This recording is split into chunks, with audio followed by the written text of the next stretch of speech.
Assalamualaikum warahmatullahi wabarakatuh. Hai teman-teman, perkenalkan nama saya Adelia Putri Sarihah. Di video kali ini saya ingin menjelaskan tentang etika komputer. Simak video di berikutnya. Apa itu etika komputer? Etika komputer atau komputer etik adalah seperangkat asas atau nilai yang berkenaan dengan penggunaan komputer. Jumlah interaksi manusia dengan komputer yang terus meningkat dari waktu ke waktu membuat etika komputer menjadi suatu peraturan dasar yang harus dipahami oleh masyarakat luas.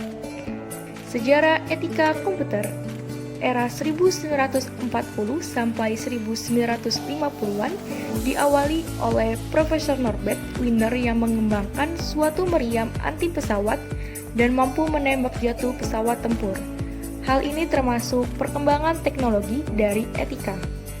Hasil penelitian PD2 di bidang etika dan teknologi yang memunculkan CyberTik atau the Kind of Information Feedback System. Sistem merupakan cikal bakal dari teknologi informasi. Pada era 1960-an, pada tahun ini John Parker dari SRI International Menlo Park, California, melakukan riset untuk menguji penggunaan komputer yang tidak sah dan tidak sesuai dengan profesionalisme di bidang komputer. Dan terbitlah buku Rules of Ethics in Information Processing. Pada tahun 1968, memimpin pengembangan kode etik profesional pertama yang dilakukan untuk Association of Computing Machinery (ACM), tetapi masih belum adanya suatu kerangka teoritis umum mengenai etika.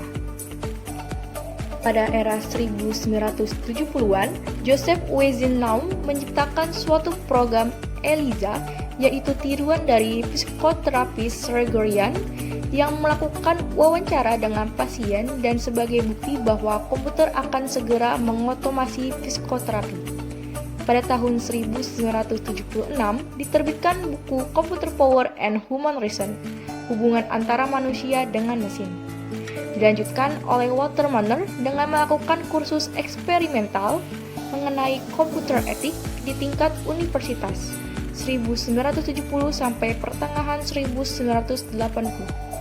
Tahun 1978 dikeluarkannya buku Starter Kit in Computer Ethics mengenai material kurikulum dalam pengembangan pendidikan etika komputer di universitas.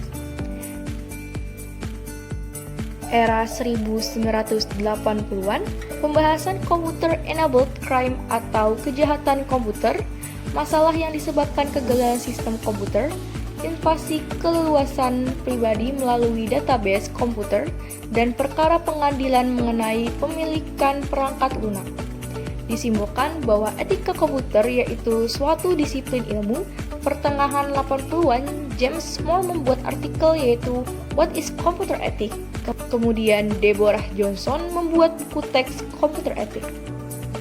Selanjutnya era 1990-an sampai sekarang, pada perkembangan Donald Gutterband, Kate Miller, Simon Rogerson, Diana Martin, etika komputer menjadi satu bidang ilmu utama pada banyak riset dan perguruan tinggi di dunia yang akan terus dikembangkan mengikuti perkembangan komputer itu sendiri.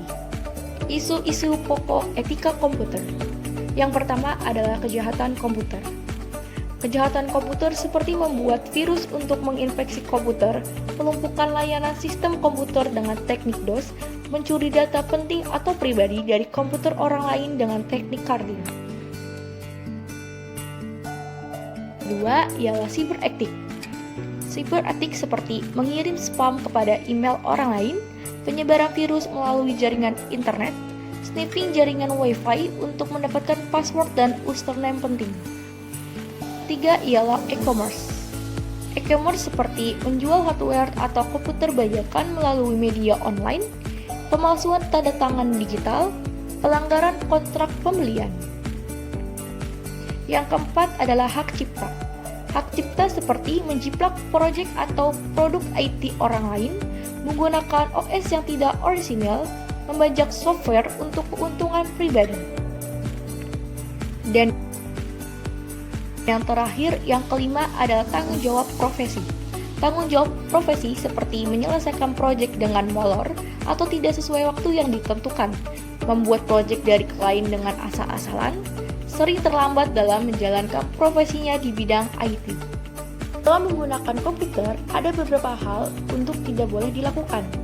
Jangan menggunakan komputer untuk, pertama, merugikan orang lain, kedua, melanggar atau mengganggu hak atau karya komputer orang lain, ketiga, memata-matai file yang bukan haknya, keempat, mencuri, kelima, memberikan kesaksian palsu, keenam, menduplikasi atau menggunakan software tanpa membayar, ketujuh, menggunakan sumber daya komputer orang lain tanpa sepengetahuan yang bersangkutan.